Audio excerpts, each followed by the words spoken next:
Hello दोस्तों, welcome to AMC classes. आज है 22 जुलाई। तो 22 जुलाई से जुड़े हुए जितने भी इम्पॉर्टेंट करंट अफेयर हैं वो आज हम इस वीडियो में डिस्कस करेंगे। साथ ही दोस्तों आप वीडियो को लास्ट तक ज़रूर देखें क्योंकि इस वीडियो में हर करंट अफेयर डिटेल्स के साथ बताए गए हैं। तो चलिए हम स्टार्ट करते हैं। फर्स्ट क्वेश्चन है, देश में अपनी तरह की पहली योजना गोधन न्याय योजना किस राज्य में शुरू की गई है? तो यह शुरू की गई है छत्तीसगढ़ राज्य में। छत्तीसगढ़ राज्य में गोधन न्याय योजना शुरू की गई है, मतलब ऑप्शन बी इज़ करेक्ट। अब इससे जुड़ी हुई जो डिटेल्स हैं वो देख लेते हैं हम क्या हैं। छत्तीसगढ़ में देश में अपनी तरह की पहली योजना गोधन न्याय योजना शुरू की गई है। परंपरागत त्यौहार हरेली के अवसर पर मुख्यमंत्री भूपेश बघेल ने प्रतीक के तौर पर गाय का गोबर खरीदकर इस योजना का उद्घाटन किया। योजना के अनुसार सरकार मवेशी मालिकों से 2 रुपये प्रति किलोग्राम के भाव से गाय का गोबर खरीदेगी और इससे जैविक खाद बनाएगी। खरीदे गए गोबर से महिला स्व सहायता समूह कंपोस्ट केंचुआ खाद बनाएंगे और इसे 8 रुपये प्रति किलोग्राम से बेचा जाएगा। राज्य सरकार सभी 20,000 गाँव में विभिन्न चरणों में गायों के लिए गौशाला निर्मित करेगी। अब और क्या करंट अफेयर छत्तीसगढ़ से जुड़ा हुआ है तो वो देख लेते हैं हम क्या हैं। छत्तीसगढ़ के बिलासपुर जिले में भारत की पहली राज्य स्तरीय ई लोक अदालत की शुरुआत हो गई है। ये करंट अफेयर छत्तीसगढ़ से जुड़ा हुआ था। अब देखते हैं नेक्स्ट। तो छत्तीसगढ़ सरकार ने राज्य की लोक कला और संस्कृति को बचाने, संजोने और बढ़ावा देने के उद्देश्य से छत्तीसगढ़ संस्कृति परिषद के गठन को मंजूरी दे दी है। अब मुख्यमंत्री कौन है छत्तीसगढ़ के? तो वो हैं भूपेश बघेल मुख्यमंत्री हैं। राज्यपाल हैं अनुसुईया उइके। राजधानियाँ हैं बिलासपुर और रायपुर। ये है भूपेश बघेल जी की पिक्चर और ये एरिया जो है ये छत्तीसगढ़ का है। नेक्स्ट, हाल ही में भारत की पहली कोरोना वैक्सीन का ह्यूमन ट्रायल किस एम्स में किया जाएगा? तो यह किया जाएगा दिल्ली एम्स में। दिल्ली एम्स में भारत की पहली कोरोना वैक्सीन का ह्यूमन ट्रायल किया जाएगा, मतलब ऑप्शन ए इज़ करेक्ट। अब इससे जुड़ी हुई कुछ डिटेल्स हैं तो वो हम जान लेते हैं क्या हैं। भारत में बनी पहली कोरोना वायरस वैक्सीन कोवैक्सीन का ह्यूमन ट्रायल दिल्ली स्थित एम्स में शुरू हो रहा है। उम्मीद है कि आज कुछ वॉलंटियर्स को वैक्सीन की पहली डोज दी जाएगी। एम्स दिल्ली देश की उन 12 जगहों में से एक है जहां कोवैक्सीन का ट्रायल हो रहा है। यहां का सैंपल साइज पूरे देश में सबसे बड़ा है, इसलिए नतीजे पूरी रिसर्च की दिशा तय करेंगे। एम्स पटना और रोहतक पीजीआई में वैक्सीन का ट्रायल पहले से ही चल रहा है। गोवा में भी आज से ट्रायल की प्रक्रिया शुरू हो रही है। अब और क्या है दिल्ली से जुड़ा हुआ तो वो हम देख लेते हैं। मुख्यमंत्री हैं अरविंद केजरीवाल और उपराज्यपाल हैं अनिल बैजल। अब अनिल बैजल जी के बारे में जानते हैं क्या है। तो अनिल बैजल एक सेवानिवृत्त भारतीय प्रशासनिक सेवा अधिकारी हैं और दिल्ली के 21वें उपराज्यपाल हैं। नेक्स्ट, T20 विश्व कप को कोविड-19 के कारण स्थगित करके किस वर्ष में आयोजित किए जाने की आधिकारिक घोषणा की गई है? तो यह आयोजित किया जाएगा 2022 में। 2022 में अब T20 विश्व कप आयोजित किया जाएगा, मतलब ऑप्शन सी इज़ करेक्ट। अब इससे जुड़ी हुई कुछ डिटेल्स हैं तो वो देख लेते हैं हम क्या हैं। अंतर्राष्ट्रीय क्रिकेट परिषद ICC द्वारा इस साल अक्टूबर-नवंबर में ऑस्ट्रेलिया में खेले जाने वाले पुरुषों के T20 विश्व कप को कोविड-19 के कारण स्थगित करके 2022 में आयोजित किए जाने की आधिकारिक घोषणा कर दी है। ICC बोर्ड ने T20 विश्व कप को अक्टूबर-नवंबर 2022 में करने के अलावा भारत में होने वाले 2023 के एक दिवसीय विश्व कप को अपनी निर्धारित समय सीमा फरवरी-मार्च को अक्टूबर-नवंबर 2023 तक आगे बढ़ाने का फैसला किया है। अब और भी क्या है इससे जुड़ा हुआ तो वो देख लेते हैं हम। इससे पहले सितंबर में पाकिस्तान की मेज़बानी में होने वाला एशिया कप भी टल चुका है। इसके अलावा वर्ष 2021 में न्यूजीलैंड में खेला जाने वाला ICC महिला वनडे विश्व कप तय सीमा पर खेला जाएगा। अब आईसीसी के मुख्य कार्यकारी अधिकारी कौन हैं? तो वो हैं मनु साहनी। आईसीसी का मुख्यालय है दुबई, संयुक्त अरब अमीरात में। नेक्स्ट, किस राज्य के मंत्रिमंडल ने मुख्यमंत्री घर घर राशन योजना को मंजूरी दे दी है? तो वो राज्य है दिल्ली। दिल्ली राज्य के मंत्रिमंडल ने मुख्यमंत्री घर घर राशन योजना को मंजूरी दे दी है, मतलब ऑप्शन बी इज़ करेक्ट। अब इससे जुड़ी हुई कुछ डिटेल्स हैं तो वो देख लेते हैं हम क्या हैं। दिल्ली के मंत्रिमंडल ने मुख्यमंत्री घर घर राशन योजना को मंजूरी दे दी है। इसके तहत अगले 6 से 7 महीने में राशन की होम डिलीवरी शुरू हो जाएगी। साथ ही इसे केंद्र सरकार की एक राष्ट्र एक राशन कार्ड योजना से जोड़ दिया जाएगा। इस योजना से लाभार्थियों के घर पर ही राशन पहुंचाया जाएगा, जिसके लिए अभी उन्हें राशन की दुकानों पर जाना पड़ता है। अब और भी क्या अन्य करंट अफेयर हैं दिल्ली से जुड़े हुए तो वो देख लेते हैं। दिल्ली सरकार ने 2 जुलाई 2020 को पौधे लगाओ पर्यावरण बचाओ अभियान शुरू किया है। नेक्स्ट क्या है करंट अफेयर दिल्ली से जुड़ा हुआ? तो दिल्ली के उप मुख्यमंत्री मनीष सिसोदिया ने दिल्ली सरकार का लीड पोर्टल लॉन्च किया है। नेक्स्ट, हाल ही में किस देश की सरकार ने पबजी पर पाबंदी लगा दी है? तो पबजी पर पाबंदी पाकिस्तान देश द्वारा लगाई गई है, मतलब ऑप्शन बी इज़ करेक्ट। अब इससे जुड़ी हुई कुछ डिटेल्स हैं तो वो हम देख लेते हैं क्या है, क्यों पाकिस्तान ने पबजी पर पाबंदी लगाई है तो वो देख लेते हैं। पाकिस्तान ने लोकप्रिय गेम पबजी पर प्रतिबंध लगा दिया है। पाकिस्तानी सरकार के मुताबिक पबजी गेम में कई दृश्य ऐसे दिखाए गए हैं जो इस्लाम के खिलाफ हैं। साथ ही यह तर्क भी दिया गया है कि इस गेम को खेलने से इसकी लत लग जाती है। इसके अलावा इस गेम से युवाओं की मानसिकता पर भी बुरा असर पड़ता है। मुद्रा क्या है पाकिस्तान की? तो वो है पाकिस्तानी रुपया। राजधानी है इस्लामाबाद। प्रधानमंत्री हैं इमरान खान। नेक्स्ट, अब देख लेते हैं भारतीय इतिहास से जुड़े हुए कुछ इंपॉर्टेंट प्रश्न। तो जैन धर्म के पहले 3 तीर्थंकर ऋषभदेव थे। उनका नाम ऋग्वेद में भी आया है। उनके माता पिता का नाम भागवत पुराण में वर्णित है। नेक्स्ट देखते हैं, महावीर स्वामी को 498 ईस्वी पूर्व में 42 वर्ष की आयु में ऋजुपालिका नदी के किनारे कैवल्य प्राप्त हुआ।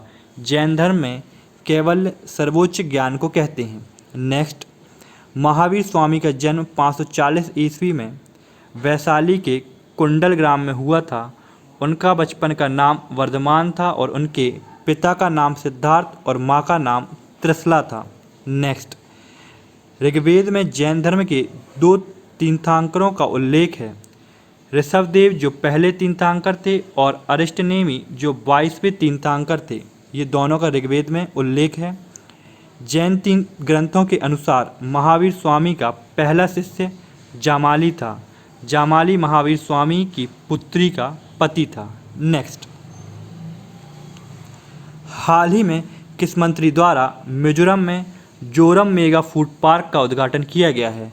तो मिजोरम में जोरम मेगा फूड पार्क का उद्घाटन हरसिमरत कौर बादल द्वारा किया गया है, मतलब ऑप्शन डी इज़ करेक्ट। अब इससे जुड़ी हुई जो डिटेल्स हैं वो हम देख लेते हैं क्या हैं। केंद्रीय खाद्य प्रसंस्करण उद्योग मंत्री हरसिमरत कौर बादल द्वारा मिजोरम में जोरम मेगा फूड पार्क का उद्घाटन किया गया। खाद्य प्रसंस्करण उद्योग मंत्रालय खाद्य प्रसंस्करण उद्योग के विकास के लिए निरंतर प्रयास कर रहा है। इस मेगा फूड पार्क से किसानों, उत्पादकों, उपभोक्ताओं को लाभ मिलेगा और पूर्वोत्तर में खाद्य प्रसंस्करण क्षेत्र के विकास को बढ़ावा मिलेगा। जोरम मेगा फूड पार्क 5000 लोगों को प्रत्यक्ष और अप्रत्यक्ष रोजगार देगा। लगभग 25,000 किसानों को लाभान्वित करेगा। नेक्स्ट, सूरज कदे मर्दा नहीं नामक पुस्तक किसके द्वारा लिखी गई है? तो सूरज कदे मर्दा नहीं नामक पुस्तक बलदेव सिंह सदाकर्णम द्वारा लिखी गई है, मतलब ऑप्शन सी इज़ करेक्ट। अब इससे जुड़ी हुई जो डिटेल्स हैं वो देख लेते हैं हम क्या है, क्या बताया गया है इस पुस्तक में, तो वो देख लेते हैं। साहित्य अकादमी से सम्मानित बलदेव सिंह सदाकर्णम द्वारा सूरज कदे मर्दा नहीं नामक पुस्तक लिखी गई है। यह पुस्तक स्वतंत्रता सेनानी ऊधम सिंह के कई पहलुओं का वर्णन करती है। यह पुस्तक यूनिस्टार्स द्वारा प्रकाशित की गई है। पुस्तक का हाल ही में विमोचन किया गया है। इसे ऊधम सिंह की 80वीं पुण्यतिथि 31 जुलाई 2020 को औपचारिक रूप से लॉन्च किया जाएगा। अब देखते हैं इस पुस्तक के बारे में, मतलब पुस्तक में क्या बताया गया है। पुस्तक में कर्नल रेजिनल्ड डायर से संबंधित कुछ तथ्यों का वर्णन किया गया है, जिसे जलियांवाला बाग के नरसंहार के दोषी के रूप में जाना जाता है। अब और क्या है इस पुस्तक से जुड़ा हुआ, तो वो देख लेते हैं। इसके अलावा इसमें इस बात का भी वर्णन किया गया है कि कैसे ऊधम सिंह ने 13 मार्च 1940 को लंदन के कैक्सटन हॉल में पंजाब के पूर्व lieutenant governor Michael O'Dwyer की हत्या की थी, जिसके लिए उन्हें 31 जुलाई 1940 को फांसी दे दी गई थी। नेक्स्ट, केंद्रीय मानव संसाधन विकास मंत्री ने छात्रों के लिए किस नाम की पहल का शुभारंभ किया है? तो केंद्रीय मानव संसाधन विकास मंत्री द्वारा मनोदर्पण नाम की पहल का शुभारंभ किया गया है। मतलब ऑप्शन बी इज़ करेक्ट। अब इससे जुड़ी हुई जो डिटेल्स हैं वो देख लेते हैं हम क्या हैं। केंद्रीय मानव संसाधन विकास मंत्री रमेश पोखरियाल निशंक द्वारा मनोदर्पण पहल की शुरुआत की गई है। मनोदर्पण मानव संसाधन विकास मंत्रालय द्वारा छात्रों के मानसिक स्वास्थ्य की देखभाल के लिए शुरू की गई एक पहल है। यह पहल कोविड-19 के दौरान और उसके बाद छात्रों की मानसिक स्वास्थ्य और कल्याण के लिए मनोसामाजिक सहायता प्रदान करने वाली गतिविधियों की एक विस्तृत श्रृंखला को कवर करेगी। मनोदर्पण मई 2020 में भारतीय प्रधानमंत्री श्री नरेंद्र सिंह मोदी द्वारा शुरू किए गए आत्मनिर्भर भारत अभियान के अंतर्गत आने वाली एक पहल है। नेक्स्ट, हाल ही में SBI cards and payment services का नया MD और CEO किसे नियुक्त किया गया है? तो SBI cards and payment services का नया MD और CEO अश्विनी कुमार तिवारी को नियुक्त किया गया है। मतलब ऑप्शन बी इज़ करेक्ट। अब इससे जुड़ी हुई कुछ डिटेल्स हैं तो वो हम जान लेते हैं क्या हैं। SBI कार्ड्स और पेमेंट सर्विसेज द्वारा अश्विनी कुमार तिवारी को अपना नया प्रबंध निदेशक और मुख्य कार्यकारी अधिकारी नियुक्त किया गया है। 1 अगस्त 2020 को शुरू होने वाला उनका कार्यकाल 2 साल की अवधि का होगा।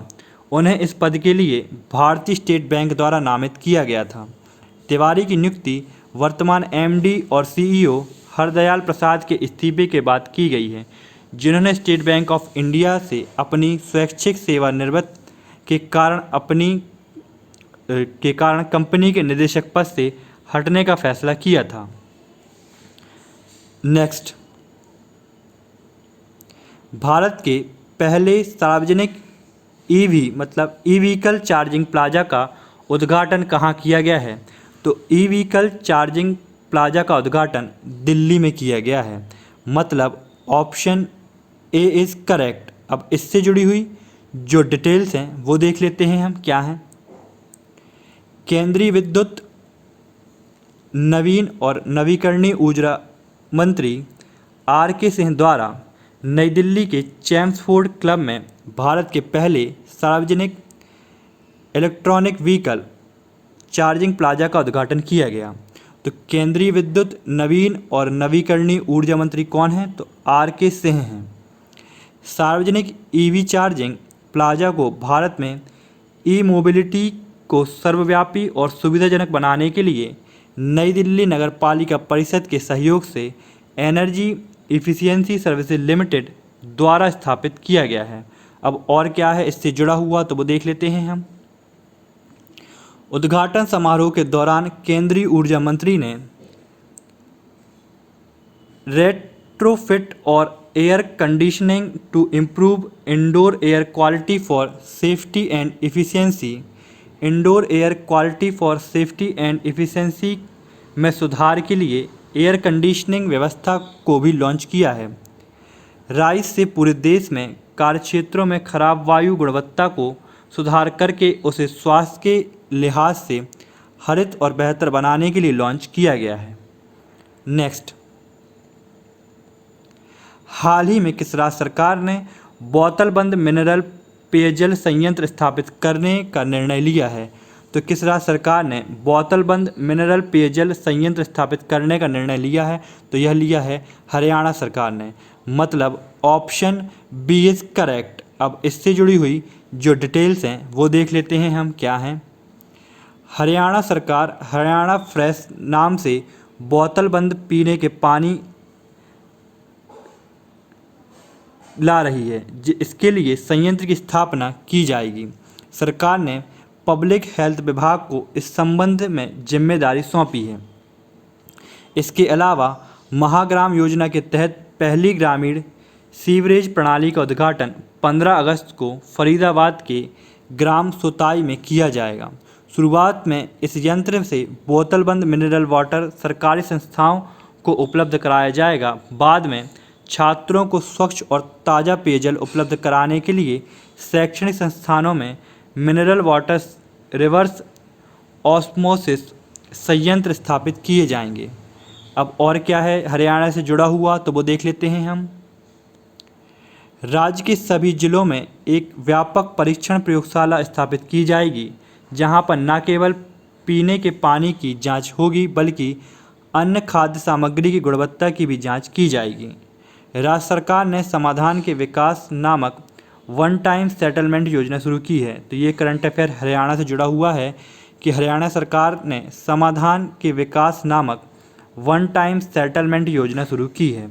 अब देख लेते हैं हरियाणा की राजधानी। तो हरियाणा की राजधानी है चंडीगढ़ और मुख्यमंत्री हैं मनोहर लाल खट्टर, राज्यपाल हैं सत्यदेव नारायण आर्य। यह है हरियाणा मैप में। दोस्तों, इस वीडियो की PDF प्राप्त करने के लिए डिस्क्रिप्शन पर दी हुई लिंक में क्लिक करें।